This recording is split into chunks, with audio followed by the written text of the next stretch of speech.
These types of videotapes always make it more difficult for the defense. I spent much of my career as a criminal defense attorney, and that type of visual evidence makes it very difficult because there's no denying what occurred here. What the judge is trying to say is that she has immunity, that what she was doing as a judge. I find that pretty hard to understand. You know, if you are an NFL linebacker, you have a right to tackle people on the field. You don't have a right to go out in the parking lot and start tackling people. You had the same situation as a member of Congress. You had protections under speech and debate on what you said on the floor. But when you left the floor, you lost those special protections. This video shows that same line here. She first tells these agents to go speak to the chief judge. She falsely tells them that they cannot conduct an arrest in the hallway, which is not true.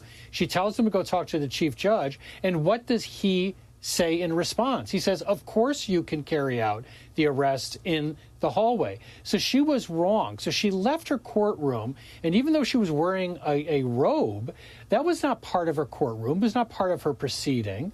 She was facilitating someone's escape from federal authority. And I don't see how that fits into any judicial function. Well, it certainly also made it more dangerous for those ICE officers. I mean, you're in a clean environment where the people there in the courthouse have been screened for weapons.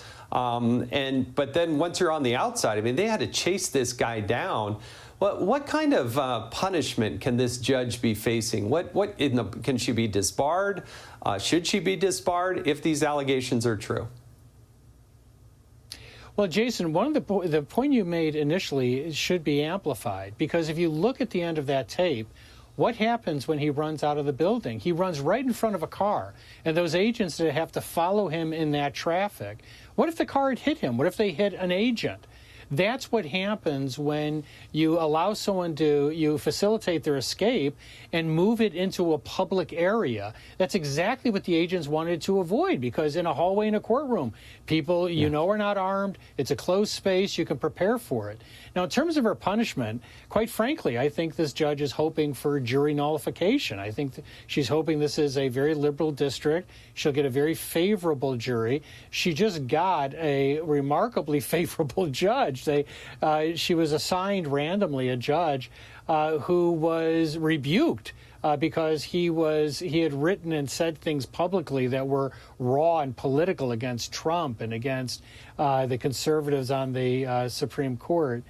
So I think she's certainly hoping that she's in a good district. She's not going to serve any jail time here. But the question is, what is the bar going to do about it? You know, when a judge earlier helped someone escape like this, the charges were dropped years later by the Biden administration. And the question is there going to be any real responsibility here?